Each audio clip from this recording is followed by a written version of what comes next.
Disney CEO Bob Iger recently attended the Sandy Hook Promise benefit, where he called on a bunch of his friends for more gun control. Bob Iger said, "As a grandfather, as a father, as CEO of the Walt Disney Company, I believe there's no greater or more important task than ensuring the safety and well-being of our children." He also added, "Those of us who are in positions to affect change, whether it's by influencing laws of shaping culture or supporting an organization on the front lines, I think we have an extra responsibility." Two people I highly respect when it comes to gun law or gun education, and Dana Lash and Kalian Noir. I believe it's Dana Lash that says that politics is downstream from culture. Kalian Noir will say that they were in a culture war. And you know what? They're both absolutely right. Because this is exactly what Bob Iger is going after here. He's going after culture.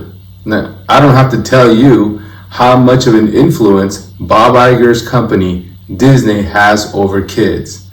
So what Bob Iger is doing here is actually very smart. He's going after culture. Because these kids who they have a high influence over, if they can teach them that, frankly, your Second Amendment right is just something you can do without, why wouldn't they do that? You know, Bob Iger talks about it, he's a grandfather and he's a father. Well, gun control is only going to take away guns from grandfathers and fathers and brothers and mothers, neighbors, teachers, you name it. That's who's going to take guns away from. Because here's the thing, these people aren't serious about gun control for them. They're only serious about gun control for you and your neighbors and your friends and et cetera, et cetera. Because here's the thing is, it doesn't bother them at all to take the Second Amendment away from you because they're going to be able to hire their security. I mean, you just look around and you'll see that the Biden administration, they want to take away all the scary black guns in the world because they're protected by those very same guns that they want to take away from you. Well, why? Because you're easier to control without those guns. And see, here's the thing. I wasn't born in the United States. I was born in Central America, and I didn't understand the Second Amendment. My parents didn't understand the Second Amendment, not the way I understand it now. And nobody sat me down in school and explained to me why we got the Second Amendment, but it was something that I was taught as I spoke with friends and other gun owners around me.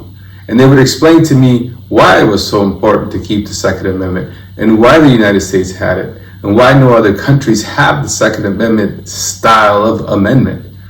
You know, nobody that's ever wanted to take away your guns is the good guy, is what I was told. And you know what? They're right. Tell me a time when the guy that was the tyrant was the good guy. Bob Iger isn't serious about gun control for him or his friends. For example, Tim McGraw donates to the Sandy Hook benefit.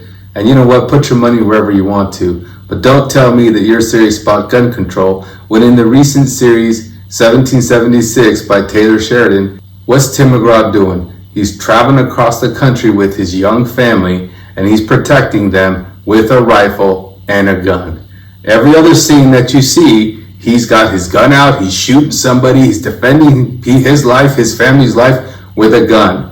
So if they were really serious about gun control for themselves, they wouldn't take a nickel, they wouldn't take a dime from any of this scary guns, right? No, they're serious about gun control for you. They're serious about gun control for me. You know, if they actually were serious about it and actually understood history, history would tell us that they didn't want these guns in the hands of the wrong people. I believe Hillary called them deplorables. I mean, that's what they think of you. They don't want you having guns. Them having guns is better for them because they're the elite. They're the wealthy ones. You deplorables, you little peasants down there, you have no idea how to handle guns. You have no idea what you're doing with those guns. You're easier to control without those guns. They're not stupid, but neither are we. But here's the thing, is we can do something about it. We can continue to help others. In this culture war, as they go after the kids, and they continually go after the minds of the kids, keep in mind that when these kids that watch Disney, they're going to watch, all they see is scary things, and all they see is that guns do so many scary things. All they're going to get is mainstream media scaring the living you-know-what out of them because that's all they know about guns, by the time that they're adults, you think they're going to be voting to keep these things around? You think they're going to be looking to educate themselves on how to be safe with a weapon, with a gun? The Second Amendment isn't about hunting. It's about protecting my family, your family, with the Second Amendment right we were given. So please like, share, comment, hit that bell. Let's share with everybody that they're coming after you, they're coming after me, and they're definitely coming after our kids and trying to teach them that these things that they have in their homes, that their parents have in their homes, are the worst things they've ever seen in their lives. And we can't let them take that from us, because the minute they take that from us,